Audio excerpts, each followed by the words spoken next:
নমস্কাৰ মৰমৰ ছাত্ৰ ছাত্ৰীসকল স্বাগতম জনাইছোঁ মোৰ ইউটিউব চেনেল মোৰ হাতৰ আখৰলৈ। ছাত্ৰ ছাত্ৰীসকল, আজি অসম জাতীয় বিদ্যালয়ৰ তৃতীয় শ্ৰেণীৰ সমাজ বিজ্ঞান পাঠ্যপুথিৰ আজৰি সময়ৰ আনন্দ প্ৰথম খণ্ড এই পাঠটিৰ প্ৰশ্ন উত্তৰসমূহ আলোচনা কৰিবলৈ বিচাৰিছোঁ। গতিকে ছাত্ৰ ছাত্ৰীসকল, তোমালোকে অকণো স্কিপ নকৰাকৈ ভিডিঅ'টো আৰম্ভণিৰ পৰা শেষলৈকে চাবা। ছাত্ৰ ছাত্ৰীসকল, ভিডিঅ'টো যদি ভাল লাগে তেন্তে লাইক কমেণ্ট শ্বেয়াৰ কৰিবা আৰু এনেকুৱা ধৰণৰ ভিডিঅ' আপডেট পাবৰ কাৰণে মোৰ চেনেলটো ছাবস্ক্ৰাইব কৰিবা। তেন্তে পলম নকৰি ভিডিঅ'টো আৰম্ভ কৰিছোঁ। অনুশীলনীৰ 1 নম্বৰত আছে, আজৰি সময় বুলিলে কি বুজা? উত্তৰ, আমাৰ প্ৰয়োজনীয় কাম কাজবোৰৰ মাজত যিখিনি সময় কাম নকৰাকৈ থকা যায় সেই সময়খিনিক আজৰি সময় বোলে। তাৰপিছত 2 নম্বৰত আছে, হবি কাক বোলে লিখা। উত্তৰত তোমালোকে লিখিবা, আজৰি সময়ত কৰা নিজৰ ভাল লগা কামবোৰক হবি বোলে। তাৰপিছত 3 নম্বৰ, আজৰি সময়ৰ কামবোৰক কি ভাগত ভাগ কৰিব পাৰি লিখা। উত্তৰ, আজৰি সময়ৰ কামবোৰক 2টা ভাগত ভাগ কৰিব পাৰি। এটা হ'ল ঘৰতে থাকি কৰা কাম আৰু আনটো হ'ল ঘৰৰ পৰা ওলাই গৈ কৰা কাম। 4 নম্বৰত আছে, গাঁও অঞ্চলৰ ঘৰত ফুলনি পাতিবলৈ সুবিধা কিয় বেছি লিখা। উত্তৰত লিখিবা, গাঁও অঞ্চলত ফুলনি পাতিব পৰাকৈ প্ৰয়োজনীয় মাটি থাকে।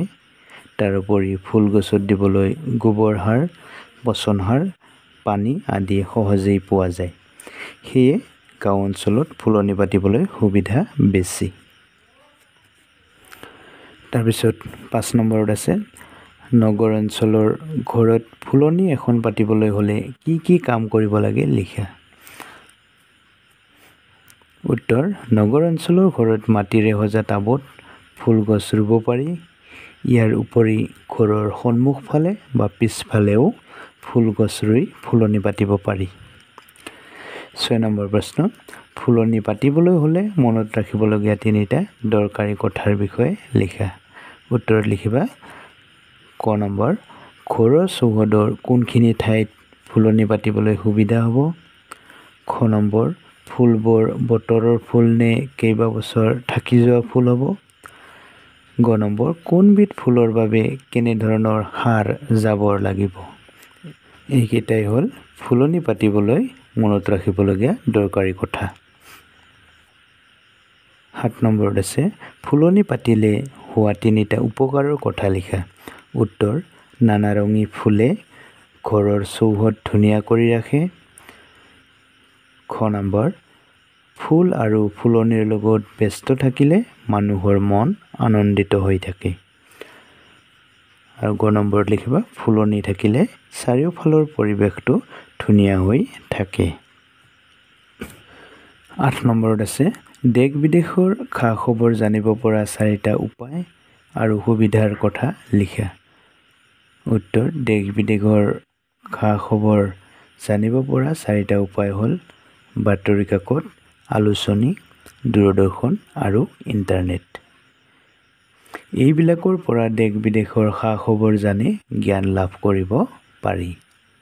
তাৰপিছত 9 নম্বৰ, বাতৰি কাকত আৰু আলোচনী পঢ়াটো আজৰি সময়ৰ কাম হিচাপে ল'বলৈ মনত ৰাখিবলগীয়া 3টা দৰকাৰী কথা লিখা।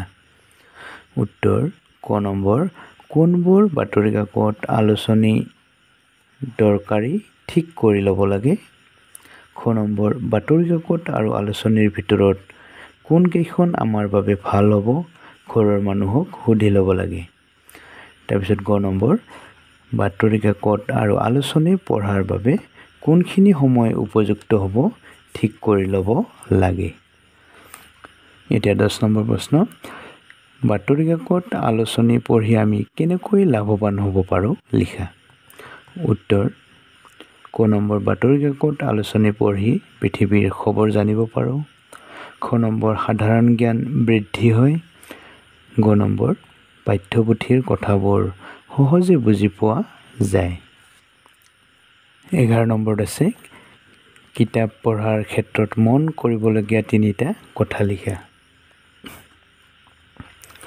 উত্তৰ, ক কেনেধৰণৰ কিতাপ পঢ়া উচিত সেইটো জনা মানুহক সুধি ল'ব লাগে। খ নম্বৰ, গল্প, সাধুকথা, জ্ঞান বিজ্ঞান আদিৰ কিতাপ পঢ়িবলৈ কোনখিনি সময় ল'ব লাগে ঠিক কৰিব লাগে। গ নম্বৰ, বিদ্যালয় বা গাঁৱৰ পুথিভঁৰালৰ পৰা কিতাপ আনি ঘৰতেই পঢ়িব পাৰোঁ। তাৰপিছত একেবাৰে শেষৰ প্ৰশ্ন 12 নম্বৰত আছে, কিতাপ পঢ়ি আমি কিদৰে লাভৱান হ'ব পাৰোঁ? উত্তৰ, ক নম্বৰ, দেশ বিদেশৰ উন্নতিৰ কথা জানিব পাৰি। খ নম্বৰ, সাহিত্য বিজ্ঞান আদিৰ বিষয়ে জানিব পাৰি। গ নম্বৰ, কিতাপ পঢ়িলে মানুহে উচিত অনুচিত বিচাৰ কৰিব পাৰে।